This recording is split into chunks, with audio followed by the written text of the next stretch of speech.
They thought I was just another confused old woman, sitting in my rocking chair by the bay window, watching the fog roll in from the Golden Gate. They had no idea I was recording every word they said about tearing down the garden where my late husband planted his prize-winning roses. They underestimated me completely, and that became their greatest mistake. My name is Margaret Chen, and at 78 years old, I thought I knew what betrayal looked like. I was wrong. Real betrayal comes dressed as concern, wrapped in legal documents, and delivered by the people you raised from diapers. I had been living alone in my Victorian house on Telegraph Hill for 3 years, ever since my husband Robert passed away. The house, with its sweeping views of San Francisco Bay, had been our sanctuary for 45 years. After Robert's death, I maintained my independence fiercely. I drove myself to errands, managed my finances, volunteered at the community center, and kept up with house maintenance. My son Daniel had other ideas. Daniel was 52, a successful real estate developer. His wife Patricia was a former marketing executive who had quit her job to raise their children, Jessica and Michael. My grandchildren, who had gradually grown distant from me over the years. The change in our family dynamic had been gradual.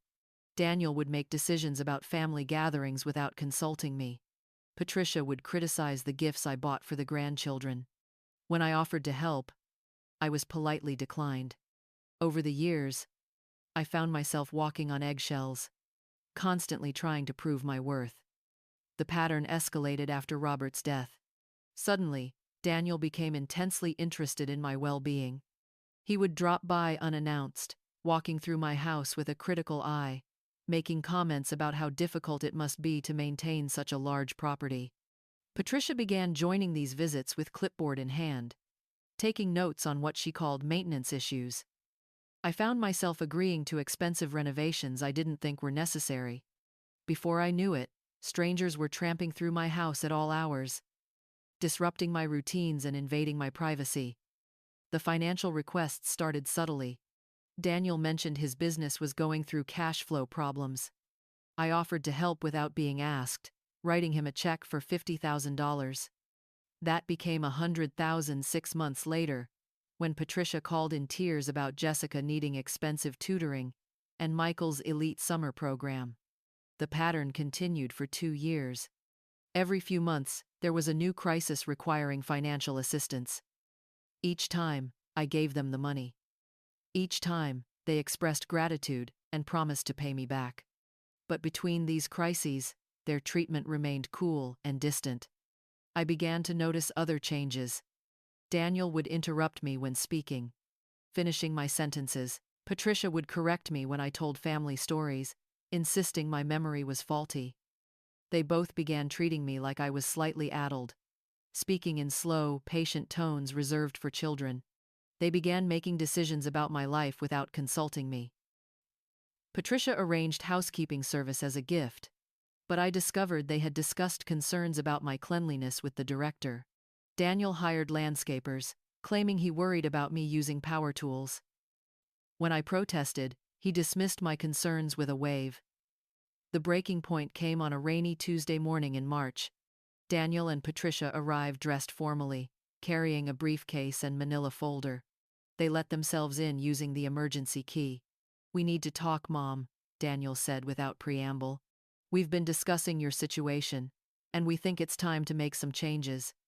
Patricia spread legal documents across my dining room table. "We've been worried about you living alone in this big house. You've been forgetting things more often lately. We've spoken with Dr. Harrison about our concerns. He agrees that you're showing signs of cognitive decline." The papers were designed to give Daniel and Patricia control over my finances and medical decisions. They were asking me to sign away my autonomy voluntarily, under the guise of protecting me from my own supposed incompetence. "I won't sign these," I said. "I'm perfectly capable of managing my own affairs." "Mom, be reasonable," Daniel said, his facade of concern slipping. "You've already given us over $200,000 in the past 2 years. Clearly, your judgment about financial matters isn't what it used to be." They were using my generosity as evidence of my incompetence. The loans I had made out of love were being reframed as proof I was no longer capable of making rational decisions. Patricia pulled out a pen. Just sign here, here, and here. We'll handle everything else. You won't have to worry about managing money anymore. I looked at the pen, then at the papers, then at the two people I had sacrificed so much for. They expected me to capitulate as I always had. But something had shifted inside me. I could see the situation clearly for the first time in years. I picked up the pen, and they relaxed, thinking they had won. Instead of signing, I capped it and set it down firmly. Get out of my house, I said quietly.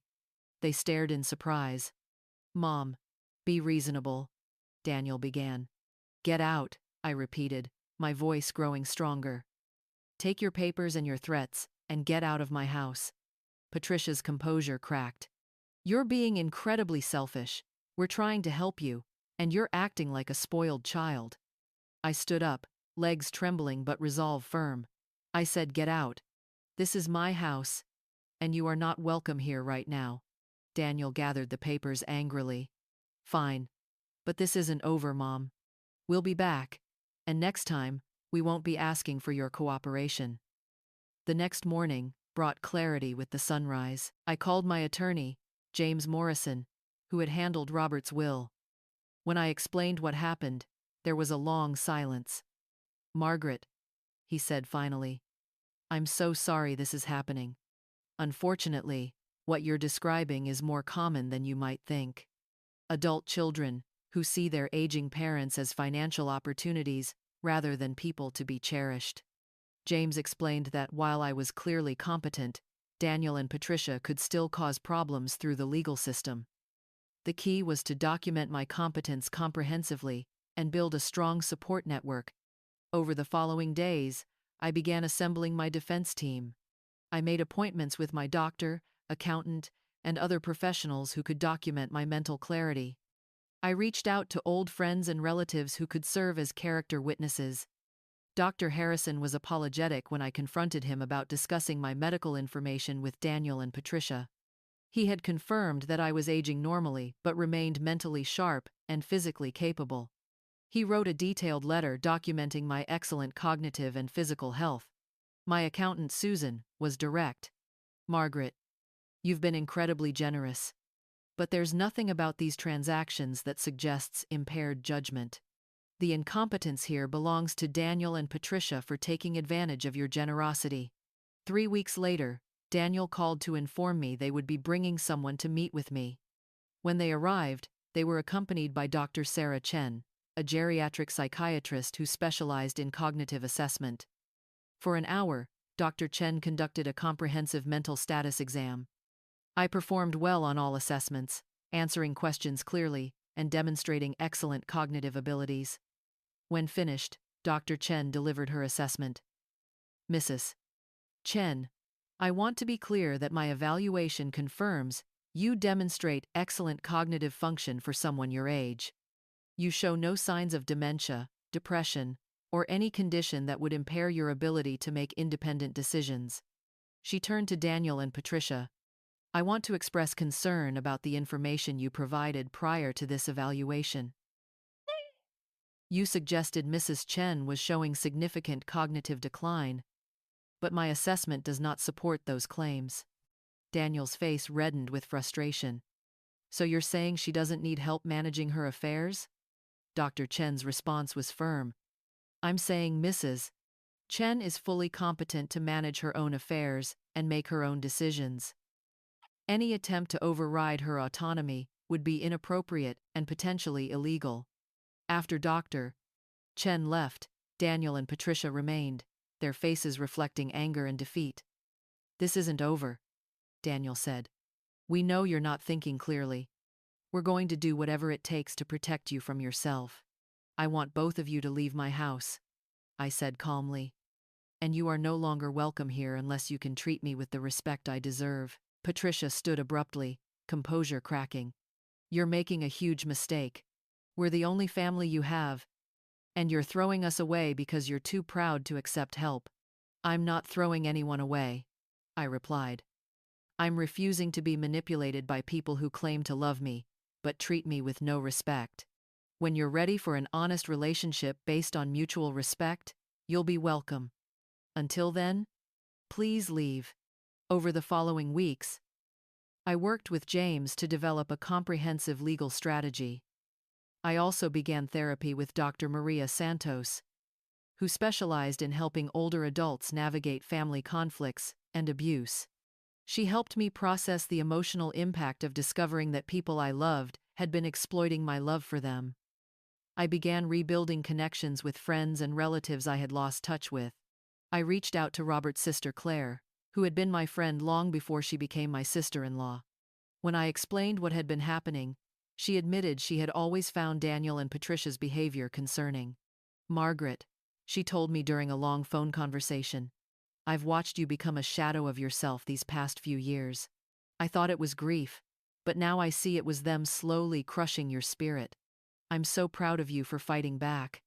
The process of reclaiming my life was both empowering and heartbreaking. Empowering because I was taking control and refusing to be manipulated. Heartbreaking because I was having to build defenses against my own son. 6 months later, Daniel made one final attempt at legal action, filing a petition claiming I was incompetent. With James's help and the documentation we had assembled, the petition was dismissed within weeks. The judge noted that there was overwhelming evidence of my competence and suggested that the petition appeared to be motivated by financial gain rather than genuine concern. Today, 2 years later, I sit in my garden, where Robert's roses still bloom each spring. I have reconnected with old friends, made new ones, and discovered interests I had abandoned during those years of walking on eggshells. My grandchildren visit regularly now, having recognized their parents' manipulation for what it was. Daniel and Patricia have moved to another state. We exchange Christmas cards, nothing more. The door remains open, if they ever choose to acknowledge their behavior and rebuild our relationship on a foundation of mutual respect. But I no longer hold my breath waiting for that day. I learned that setting boundaries isn't selfish, it's necessary for survival. That love without respect is not love at all, but control, disguised as caring. That sometimes the people who claim to want to protect you are the ones you most need protection from. And most importantly, that it's never too late to reclaim your life, your dignity, and your power, no matter who tries to convince you otherwise.